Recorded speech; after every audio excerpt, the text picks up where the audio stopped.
topic. So this week's topic is goal setting. I had done a little teach out on this last year, but we're going to do it again because it's January. It's when a lot of people are really focused on goals and what they want to attain.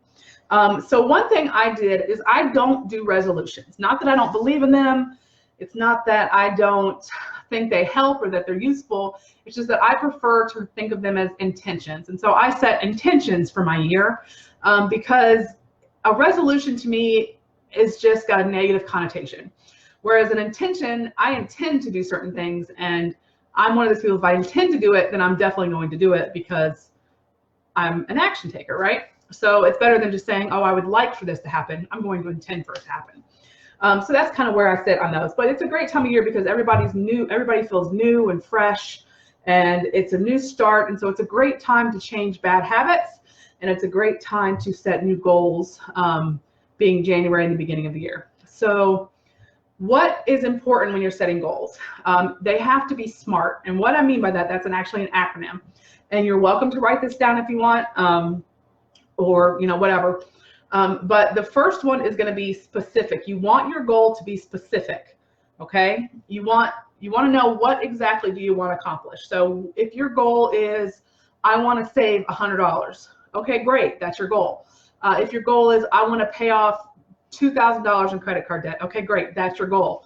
If your goal is, I just want to get on a budget, I want to know where my money's going, perfect, that's a great goal. But you want to be specific with it, so that way you want to state exactly what you want to achieve, and then look at it and see if it can be broken down into smaller goals. Okay, for instance, if your goal is, I want to get on a budget, which we will talk about later, so I don't want to get too much into it. Some of your smaller goals could be track my spending, figure out my income, look at my needs and wants, look at my categories, write down my budget, get a budget plan together. They could be little goals that you could set that will help you reach your bigger goal. The next part of your goal is you want it to be measurable. How will you know when it's accomplished?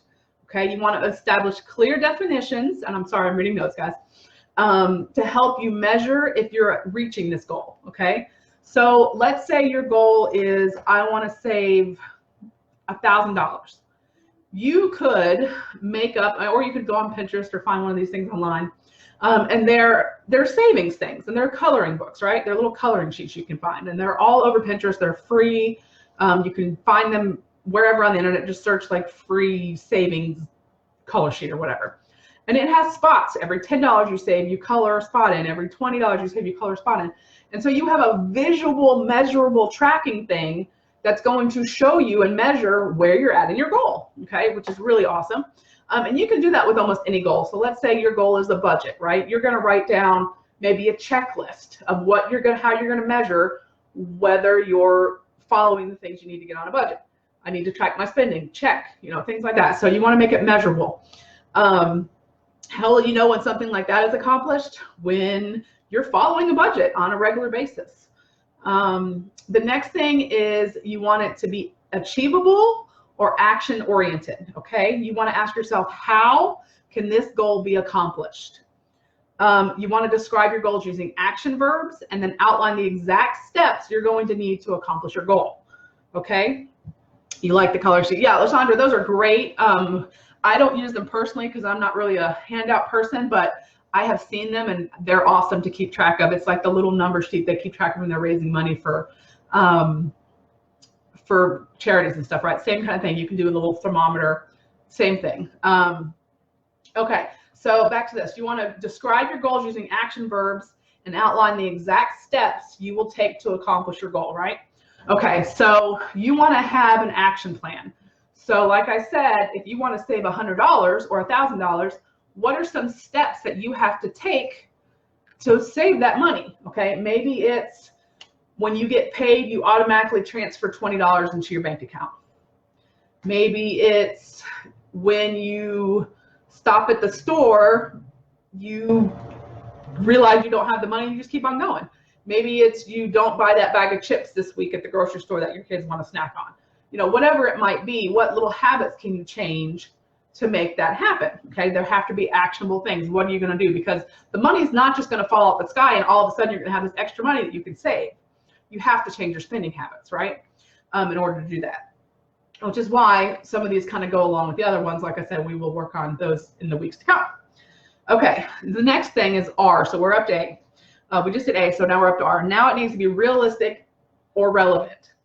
So does this goal seem worthwhile? So you want to give yourself the opportunity to succeed by setting goals you will actually be able to accomplish, and you want to make sure to consider any obstacles you will need to overcome, okay? So for example, if you need to pay off debt, okay, an unrealistic goal is I want to pay off $60,000 in debt in 3 months.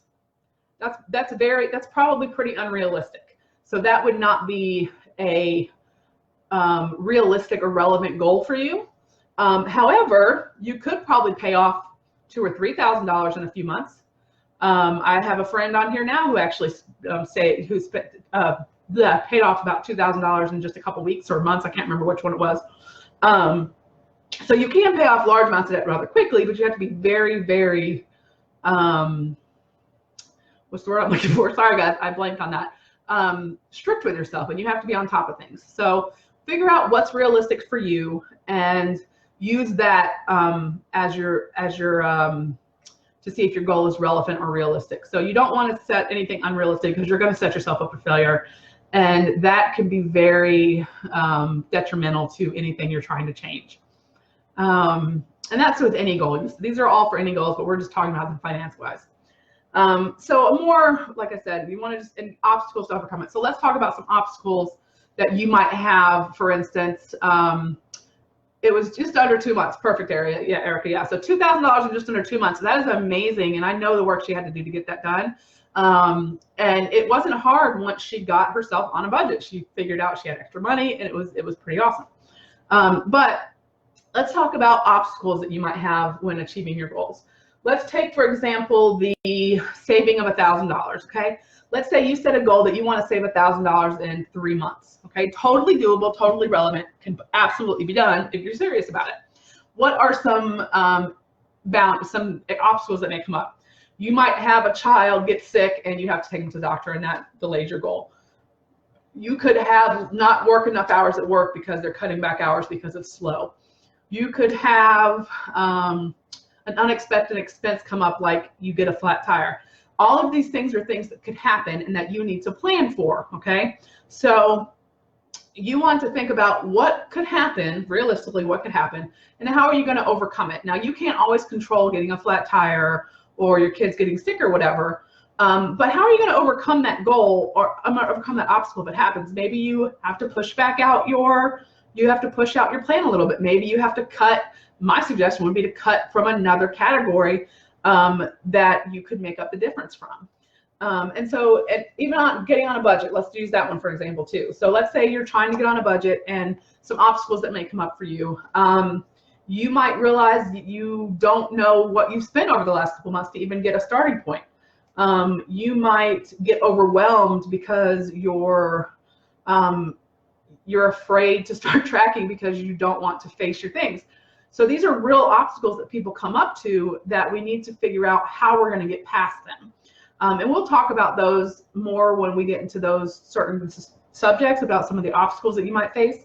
But just think about it. Think about what obstacles you might face and try to come up with a way to get around them. Ask in the group here. We have some great resources you guys can use for that. The final part of this goal setting is you want it to be time bound. When do you want to accomplish this goal? So you're going to decide exactly when you're going to start and finish your goal, okay? So for example, let's say you want to save $1,000. When are you going to start? Okay, I'm going to start Monday. When do I want to save it by? March 1st, okay? Those are you want to set deadlines for yourself, because what you don't want to happen is have a goal to save $1,000 in 3 months or 2 months or whatever it is, and then you just put it aside and put it aside and put it aside, and it comes January or it comes, I don't know, June, and you still haven't saved your $1,000 and you're still no further than you were in January, right? So you want it to be time bound. And so that's the last part of SMART goals. Now, knowing that, I do have a goal sheet that I created for our clients that we work with that I would love to share with you guys. This is going to give you a paper that you can print out, and you can write your goal in it. You can write your best goal, your better goal, your good goal. It's going to have a spot for you to put the obstacles. It's got a lot of great information to help with goal setting. And I want to offer that to you guys. So if you would like that, and I'll put this in a post too, just in case anybody sees it, just comment your email under the post that I put up for it, and I'll make sure to get that out. Or if you don't feel comfortable putting your email in the group, you can email me personally in a private message, and I will make sure that that gets to you. You can also email me at rbollmeyer@yahoo.com and just let me know that you would like the budget sheet, or not the budget sheet, the goal setting sheet, worksheet, and I will get that to you that way. So those are some ways you can get in touch with me to let me know that you would like that sheet. Okay, so I wanted to say that I'm going to start giving a simple tip of the week. I had somebody contact me that said that they felt so overwhelmed with even getting started with their finances that they just didn't know where, they couldn't start because they were so overwhelmed and like just deadlocked because they just were so afraid, and they just had too much things that they had to accomplish. And so I wanted to start doing for them, and for anybody else who feels that way, who they just don't feel like they could start because they're so overwhelmed with everything, I wanted to start giving you guys a simple tip of the week each week that could hopefully help you in moving forward even just one step. Because the fact of the matter is getting out of debt and getting your financial life set up, if you think about it as a whole, it's very overwhelming, and it's a lot to think about, and it's a lot of work to do. But if you break it down into bite-sized pieces and you just do one thing at a time, and you just focus on one thing at a time, it's going to make it a lot easier, and things are going to flow better. So for those of you that have that mindset, who are just very overwhelmed and want to get started but just feel like it's just too much, I'm going to start doing these simple tips of the week. So your simple tip of this week is to track your spending. I don't care if it's on paper, if it's through your bank app, if it's through a Mint app, whatever it is. I want you to start tracking your spending, okay? Let's think about this like weight loss, right? You cannot lose weight if you do not track calories. You have to know where you're starting from, right? And so you can't even figure out how much of a deficit you need in calories if you don't know how many calories you're taking in. So the same thing goes for your budget, okay? You can't cut from your budget. You can't make cuts from your budget. You can't overhaul your spending. You can't figure out how much money you can save. You can't figure out how much money you have at the end of the month if you're not tracking your spending. So the very first tip I would tell you is track your spending. If you need tips on how to do that, feel free to message me or ask in the group, and we will try to help you the best we can and give you some advice on how to do that. And I will probably do a post on tracking your spending later on this week. But I just wanted to put that out there for you. So if you're having trouble getting started, you just need a little shove, track your spending. And that's the first place